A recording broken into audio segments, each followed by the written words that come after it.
अधूरी मोहब्बत। दिल्ली की हल्की हल्की बारिश और पुरानी हवेली की खिड़की से बाहर झांकती हुई सिया, जो अपने बीते दिनों की यादों में खोई हुई थी।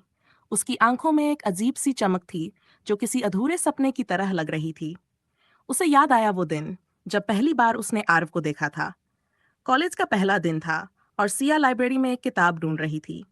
तभी अचानक एक किताब उसके हाथ से गिर गई और किसी ने झुककर उसे उठाया। यह लो, शायद तुम्हें यही चाहिए था। सामने खड़ा था एक लंबा स्मार्ट लड़का जिसकी आंखों में गहराई थी। थैंक यू, सिया ने झिझकते हुए कहा। मैं आरव, उसने मुस्कुराते हुए हाथ बढ़ाया। धीरे धीरे उनकी दोस्ती गहरी होती गई। लाइब्रेरी की किताबों से लेकर चाय की दुकान तक हर जगह उनकी हंसी गूंजती। दोनों को ये एहसास हो गया था कि ये सिर्फ दोस्ती नहीं है, बल्कि कुछ और भी खास है। एक दिन कॉलेज फेस्ट के दौरान आरव ने सिया को अकेले बुलाया। उसके हाथ में गुलाब था।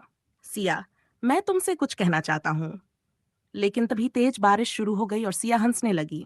आरव, पहले बारिश का मजा लेते हैं, फिर तुम अपने दिल की बात कह देना, उसने शरारती अंदाज में कहा। बारिश में भीगते हुए दोनों ने खूब मस्ती की, लेकिन जब मौसम साफ हुआ तो आरव की हिम्मत जवाब दे गई। उसने कुछ नहीं कहा। कॉलेज खत्म हुआ और दोनों अपनी अपनी जिंदगी में आगे बढ़ गए। सिया को मुंबई में नौकरी मिल गई और आरव विदेश चला गया। सालों बाद जब सिया दिल्ली आई तो वही हवेली और वही बारिश उसे पुरानी यादों में खींच लाई। वह मुस्कुराई और बुदबुदाई, काश उस दिन आरव ने अपनी बात कह दी होती। तभी उसके फोन पर एक मैसेज आया। सिया, क्या तुम्हें अब भी बारिश पसंद है? उसका दिल तेजी से धड़कने लगा। क्या यह आरव था? क्या उनकी अधूरी मोहब्बत पूरी होगी? एक अधूरी मोहब्बत। सिया का दिल जोर जोर से धड़कने लगा। फोन की स्क्रीन पर वो नाम चमक रहा था जो उसके दिल के सबसे करीब था, आरव। उसने झट से मैसेज पढ़ा। सिया, क्या तुम्हें अब भी बारिश पसंद है? सिया की उंगलियां कांपने लगीं। इतने सालों बाद अचानक आरव का मैसेज। क्या वह अब भी उसे याद करता था? क्या ये सिर्फ एक संयोग था या किस्मत का कोई नया खेल? उसने थोड़ी हिम्मत जुटाई और जवाब टाइप किया। हाँ, आज भी बारिश मुझे उसी तरह भिगोती है जैसे पहले भिगोती थी। लेकिन तुम इतने सालों बाद ये क्यों पूछ रहे हो? मैसेज सेंड करने के बाद सिया बेचैनी से इंतजार करने लगी। कुछ मिनट बाद ही फोन फिर से बज उठा। अगर तुम्हें बारिश अब भी पसंद है तो मुझे मिलोगी? सिया ने जल्दी से जवाब दिया। कहाँ? आरव ने एक एड्रेस भेजा। पुरानी लाइब्रेरी के पास वाली चाय की दुकान जहां हम पहली बार मिले थे, आज रात 8 बजे। सिया का दिल तेजी से धड़कने लगा। इतने सालों बाद उसे फिर से देखने की खुशी और घबराहट दोनों उसके अंदर उमड़ रहे थे। वह आईने के सामने खड़ी हुई, खुद को देखा और मुस्कुरा दी। वक्त भले ही बदल गया था, लेकिन उसकी आंखों में वही इंतजार था। रात 8 बजे, पुरानी चाय की दुकान और चारों तरफ नजर दौड़ाई। हल्की बारिश हो रही थी। दुकान के कोने वाली टेबल पर एक जाना पहचाना चेहरा बैठा था।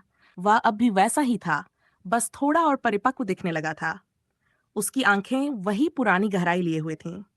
सिया को देखते ही उसके चेहरे पर एक हल्की मुस्कान आई। इतने सालों बाद भी तुम बारिश में भीगने आई हो? आरव ने हल्के मजाकिया अंदाज में पूछा। सिया हंस पड़ी। और तुम अब भी देर से अपनी बात कहने आए हो? आरव ने एक लंबी सांस ली और उसकी ओर देखा।